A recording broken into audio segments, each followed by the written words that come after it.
Good morning students, I am Ms. Kiran Goswami, MSc in Mental Health Nursing. In previous class we have seen about the non-probability sampling, three types na. First is what? Purposive, then convenient, and third is the consequentive. Okay, so fourth type non-probability sampling, it is quota sampling. Okay, what is that? Quota sampling is not probability sampling technique wherein the researcher ensures equal or proportionate representative of the subject depending on which trait is considered as the basic of the quota. The basis of the quota are usually age, gender, education, race, religion and socio-economical status. Okay, quota sampling technique में क्या करते हैं कि यहाँ पे एक चीज़ है उस पर फोकस करना है. ठीक है, The researcher ensures equal और proportionate representative of the subject. ठीक है, equal and proportionate, जो भी हम लोग कोटा रहते हैं उसमें जो सैंपल हम लोग सेलेक्ट करेंगे वो क्या रहेंगे, इक्वल होने चाहिए और प्रोपोर्शनेट होने चाहिए. ठीक है, अगर हम लोग एग्जांपल को देखेंगे तो ज़्यादा अच्छे समझ में आएगा. ठीक है, for example, if the basis of the quota is college level and the researcher needs equal representative with a sample size of 100. ठीक है, जैसे कि हमारे एक कॉलेज है, कौन सा कॉलेज है, बिलासा कॉलेज. ठीक है, उसमें से रिसर्चर क्या करना चाहता है, 100 सैम्पल सेलेक्ट करना चाहता है एज अ हीज और हर रिसर्च स्टडी. ठीक है, रिसर्चर अपने रिसर्च के लिए 100 सैम्पल चाहता है. ठीक है, अब ही और सी मस्ट सेलेक्ट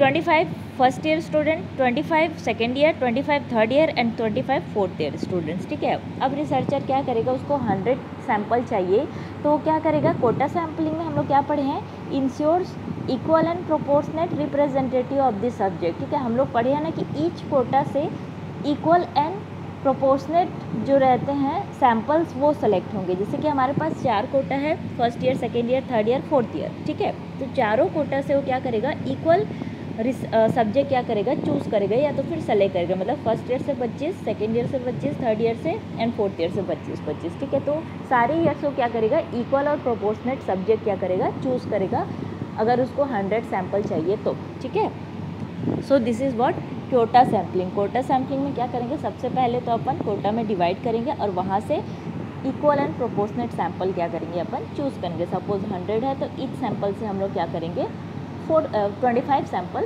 सेलेक्ट करेंगे 4 कोटास से. Okay, so this is about the quota sampling. The next is the snowball sampling. That is very tough. Okay, snowball sampling, that is what, it is also known as, here another name of quota sampling is also there. Okay, no name is there. The next is the snowball sampling. ठीक है, that is also known as chain referral sampling.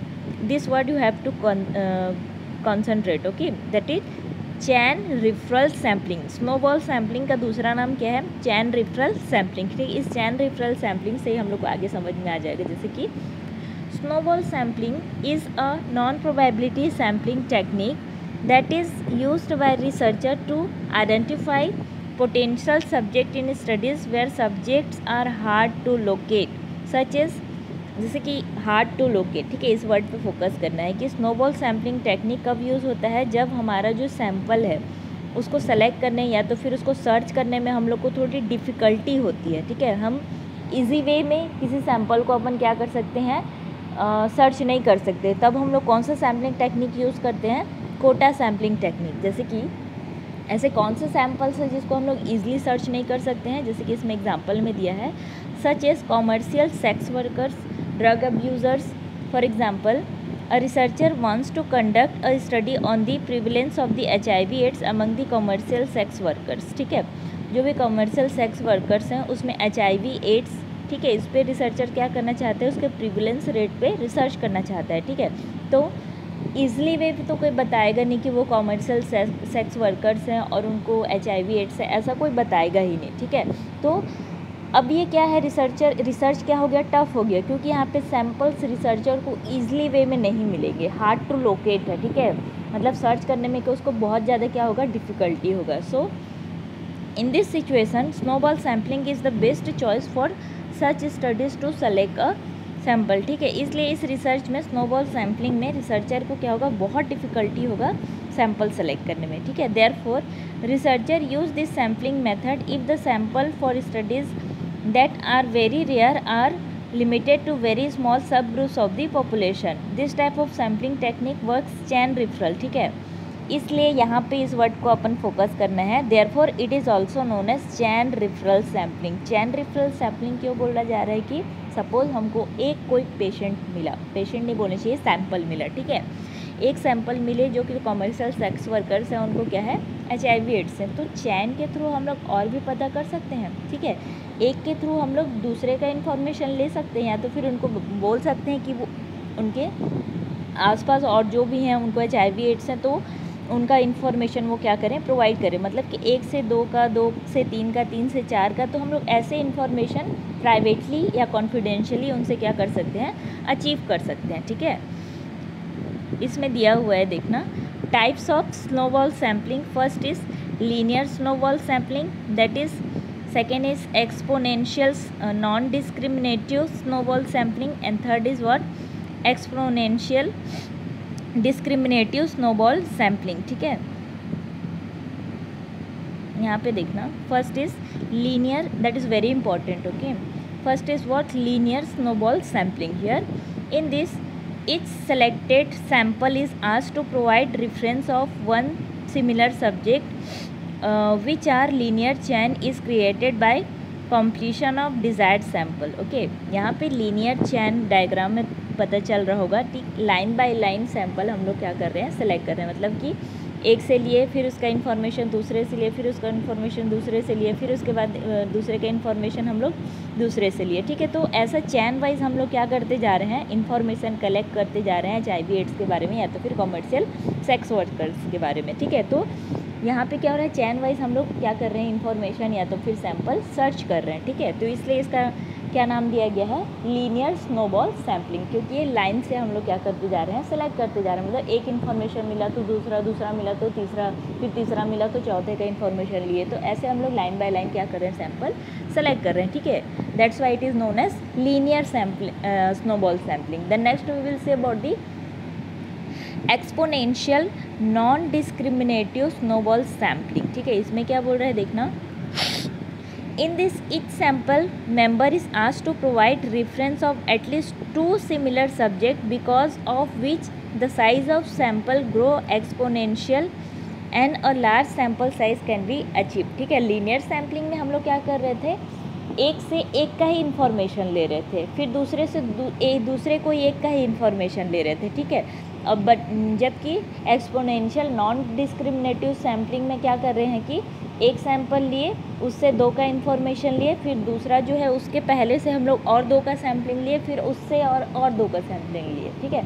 मतलब हम लोग के पास कोई एक person आता है तो हम लोग उससे 2 का इन्फॉर्मेशन लिए, ठीक है। उस 2 में से किसी एक में से हम लोग और 2 का सैंपल लिए, मतलब कि हम लोग यहाँ पे 2 पीपल का इन्फॉर्मेशन नहीं ले रहे हैं एक्सपोनेंशियल नॉन डिस्क्रिमिनेटिव में, ठीक है। जैसे कि लीनियर में एक से एक का ले रहे थे, ठीक है। एक पर्सन इन्फॉर्मेशन दिया, फिर उस पर्सन से जो इन्फॉर्मेशन लिया उससे हम लोग एक एक का ले रहे थे, लेकिन एक्सपोनेंशियल नॉन डिस्क्रिमिनेटिव में एक पर्सन से हम लोग 2 पर्सनस का क्या कर लिए, यहाँ पर इन्फॉर्मेशन लिया, वो भी कॉन्फिडेंशियल वे में, ठीक है। इसलिए इसमें डायग्राम में भी देखना, 1 पर्सन है, उससे हम लोग 2 का इन्फॉर्मेशन लिए, ठीक है। फिर जो 2 पर्सन से, उसमें से एक पर्सन से और 2 का इन्फॉर्मेशन लिए, ठीक है। इसलिए डायग्राम्स ऐसा बना हुआ है, ठीक है। सो जब भी हम लोग टाइप्स को लिखेंगे ना, तो यहाँ पे डायग्राम्स को भी ऐसे बनाने हैं, okay. So next is the what, exponential discriminative snowball sampling, ठीक है। डिस्क्रिमिनेटिव स्नोबॉल सैम्पलिंग में क्या बोल रहा है, in this initially 1 sample is selected and asked for 2 reference of the similar subject, ठीक है। जैसे कि हम लोग पहले सेकेंड वाले में लिए थे, एक सब्जेक्ट से या तो एक सैंपल से हम लोग और 2 सैंपल्स का इन्फॉर्मेशन लिए थे, लेकिन इसमें क्या बोल रहा है, सेम वैसे ही करना है। अब इसमें क्या बोल रहा है कि out of which at least 1 subject must be active to provide further reference and another could be non active in providing reference, ठीक है।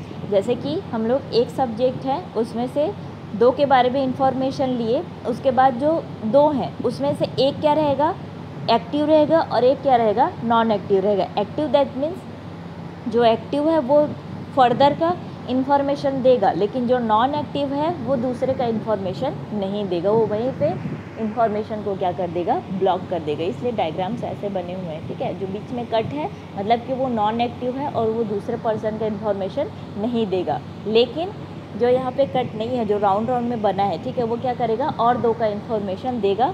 फिर और दो में से एक जो रहेगा एक्टिव रहेगा और एक क्या रहेगा, नॉन एक्टिव रहेगा, ठीक है।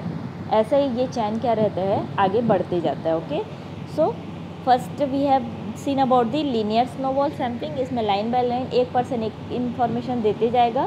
देन एक्सपोनेंशियल नॉन डिस्क्रिमिनेटिव में एक पर्सन दो पर्सन का क्या करेगा, इन्फॉर्मेशन प्रोवाइड करेगा। देन एक्सपोनेंशियल डिस्क्रिमिनेटिव में एक पर्सन दो का इन्फॉर्मेशन प्रोवाइड करेगा, जिसमें से एक क्या रहेगा, एक्टिव रहेगा, दूसरा क्या रहेगा, नॉन एक्टिव रहेगा। जो नॉन एक्टिव रहेगा वो इन्फॉर्मेशन प्रोवाइड नहीं करेगा, वो वहीं पे क्या कर देगा, ब्लॉक कर देगा। लेकिन जो एक्टिव है फर्दर दो का इन्फॉर्मेशन क्या करेगा, प्रोवाइड करेगा, और उस इन्फॉर्मेशन में भी एक एक्टिव रहेगा और एक क्या रहेगा, नॉन एक्टिव रहेगा। तो ऐसे ही चांस क्या रहेंगे, बढ़ते ही जाएंगे, ठीक है, आगे।